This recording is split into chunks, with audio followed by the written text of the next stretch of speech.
Joseph de la Capelle, catholique et légitimiste, vous pouvez me joindre au 06 25 85 92 37.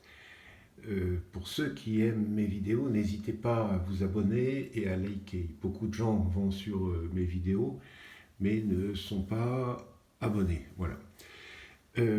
L'actualité, ce 29 mars 2025, il y a pas mal de temps que j'ai pas fait de vidéo, donc on peut dire effectivement beaucoup de choses.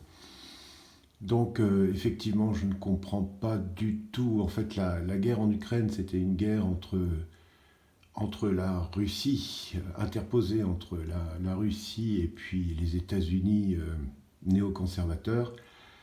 Comme maintenant M. Trump est passé, la discussion va se faire entre l'Amérique et la Russie, avec un petit peu, enfin l'Ukraine, quoi. Enfin l'Ukraine sera concernée par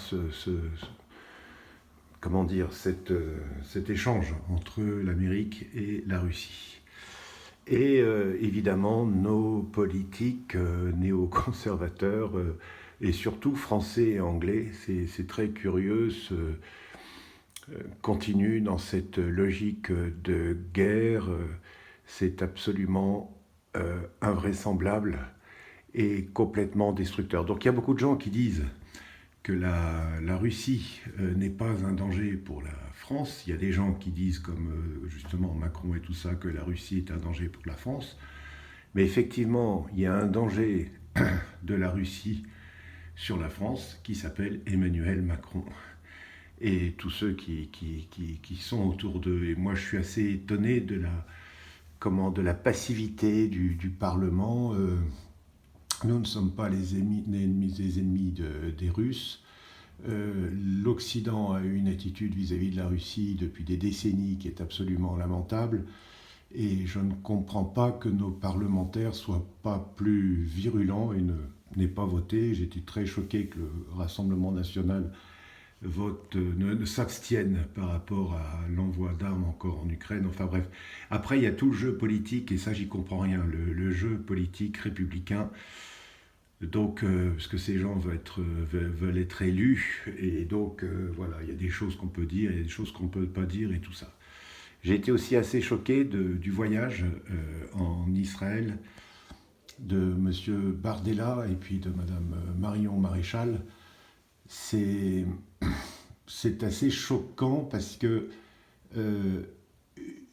c'est-à-dire qu'en France, nous avons des compatriotes juifs, et qui n'ont rien à voir avec Israël. Alors certains ont à voir avec Israël, mais beaucoup n'ont rien à voir avec Israël, et certains sont anti-sionistes. Donc, de faire l'amalgame, et ça c'est à l'origine, c'est Macron qui a dit que l'antisionisme était une nouvelle forme d'antisémitisme. Alors c'est quand même gênant parce que énormément de juifs ne sont pas sionistes. Donc, Israël, donc aujourd'hui à Gaza, et c'est condamné par l'ONU, etc., puis par beaucoup de puissances, a une attitude qui est quand même très très très particulière dans la bande de Gaza. Et donc c'est très très grave ce qui s'y passe.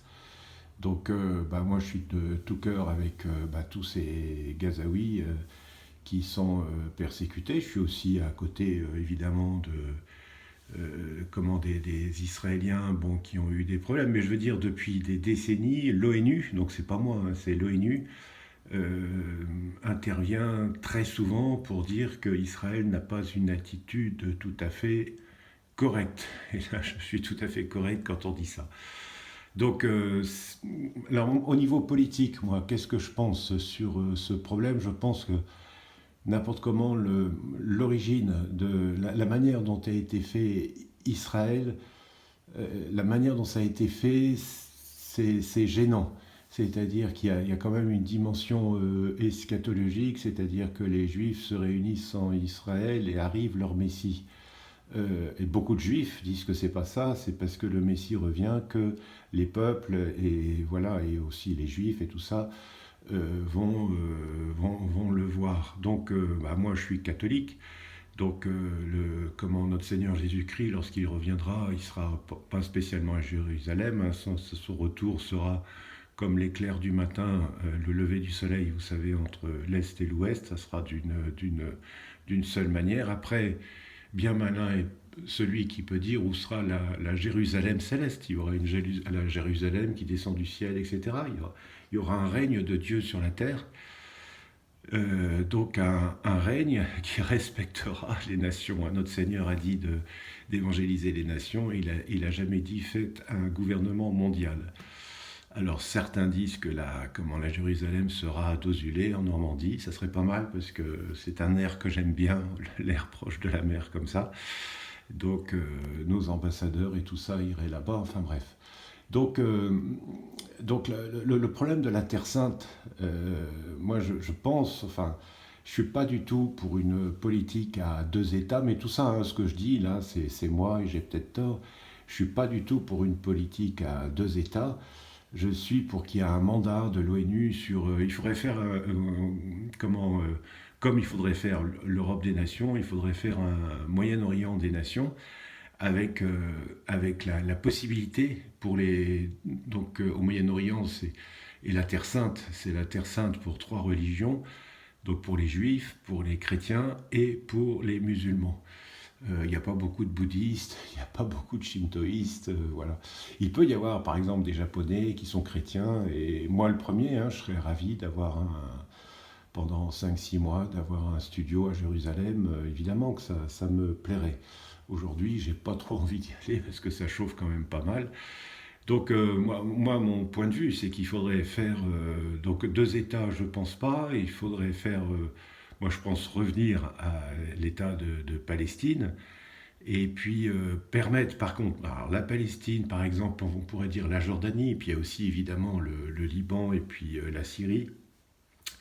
La Jordanie est indépendante aujourd'hui, il y a moins de problèmes, enfin ils ont des problèmes, mais enfin voilà, donc la Jordanie, tout ça, faire un Moyen-Orient des nations où puissent vivre tranquillement eh bien, les juifs, les chrétiens et les musulmans, sur le principe du respect des autres et de la sainteté du lieu, quoi, voilà, parce que et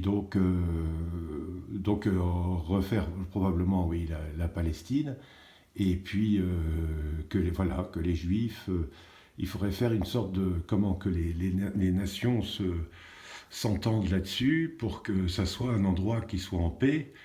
Alors pourquoi pas aussi un Israël indépendant et tout ça, mais pas colonisateur. Et puis le Liban aussi, puis la Syrie. Aujourd'hui, on voit le chaos en Syrie, et puis les gens se font massacrer. Il paraît qu'il y a des chrétiens qui se font encore massacrer, et puis d'autres communautés musulmanes. Enfin, c'est complètement invraisemblable. Et donc, voilà. Et que Israël est un autre nom, je sais pas, oui, Palestine par exemple, ce serait pas mal. Et puis, donc, bien délimiter ce territoire, donc, qui est sensible, c'est le territoire de Jérusalem et tout ça.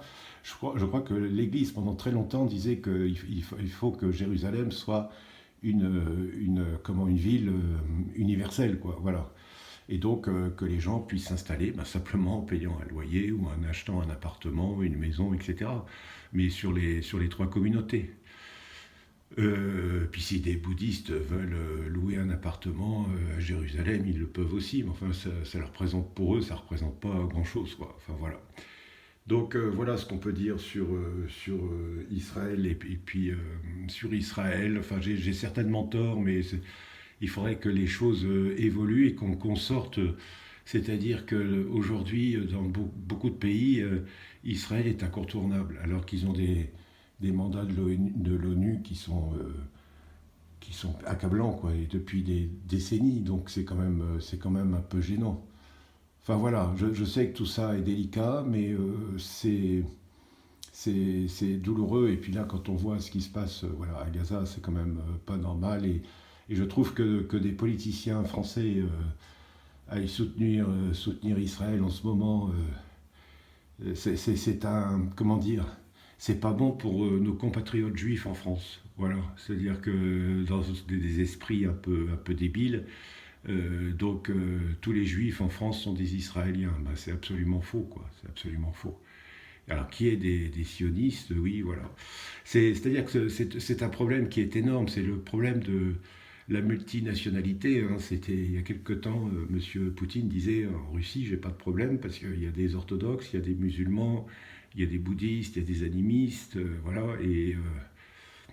Mais tous sont russes. Et par exemple, en France, pour solutionner le problème aujourd'hui, bon, d'abord, il y a une immigration énorme, ensuite, il y a beaucoup d'illégaux, en plus, il y a des gens qui n'ont pas de travail, donc ils doivent retourner chez eux et tout ça. Et pour ce qui est de la France, donc en royaume catholique français, il faut que les gens acceptent qu'il n'y ait qu'une nationalité, donc vous êtes français ou vous êtes, je ne sais pas moi, hollandais, etc. Alors si vous êtes français marié avec, par exemple, je ne sais pas moi, une Belge, la dame peut rester en France et tout ça, mais elle n'a pas le droit de vote et tout ça. Et puis, bon, elle paye ses impôts, elle a sa retraite et tout ça, si elle travaille, tout ça, mais voilà. Mais c'est très important, je trouve qu'on devrait interdire supprimer la double nationalité. Si on veut être français, on est français. Et voilà. Et après, comment la France, comment la religion de la France soit, on va dire, catholique et orthodoxe, quoi. Enfin, donc les deux religions avec la succession apostolique. Donc on peut très bien être musulman, attaché à la personne du roi, habiter en France, pratiquer sa religion, mais ne pas persécuter ni les juifs, ni les catholiques, quoi. Et pareil pour les catholiques, ne pas persécuter ni les juifs, ni les musulmans, ni les bouddhistes, ni qui que ce soit. Enfin voilà, apporter la paix, quoi. Voilà. Voilà quelques réflexions ce 29 mars. Et moi, je suis surpris par la débilité beaucoup de Français de ne pas voir la guerre en Ukraine. Pour moi, c'était une guerre entre la Russie et l'Amérique néoconservateur. Maintenant que Trump est passé, il faut qu'il y ait la paix. Et, et, et franchement, le Royaume-Uni et la France, enfin nos dirigeants, là, je les comprends absolument pas. Bien sûr qu'il faut réarmer la France, bien sûr qu'il faut faire un service militaire pour les garçons et les filles, mais surtout adopter une attitude de neutralité, c'est-à-dire qu'on ne doit faire de service militaire que pour protéger la France et pour peut-être aussi protéger des pays amis qui sont... on peut faire des opérations extérieures comme la France a toujours fait, mais... enfin voilà quoi, tout ça est assez lamentable. Et quand on voit le discours aujourd'hui de M. Macron et puis que M. De Villiers, le général De Villiers à l'époque a été obligé de partir parce qu'il n'y avait pas assez au niveau de l'armement, on était en dessous de tout en France. C'est assez lamentable. Voilà ce qu'on peut dire ce 29 mars 2025. Il y a certainement d'autres choses dont on devrait parler ces prochains jours. Je ferai d'autres vidéos. Mais là, c'est ce qui me paraissait le plus important. À très bientôt à tous. Que Dieu vous garde, notre âme de Boulogne, notre âme de France, notre âme d'Ukraine, notre âme de Russie, notre âme de Guadeloupe. Priez pour nous, tous les saints et les saintes du paradis et du purgatoire. Priez pour nous, conduisez-nous au saint paradis de Dieu. Tous les cœurs angéliques, protégez-nous, guidez-nous, conduisez-nous au saint paradis de Dieu. À très bientôt à tous, Deus et Rex.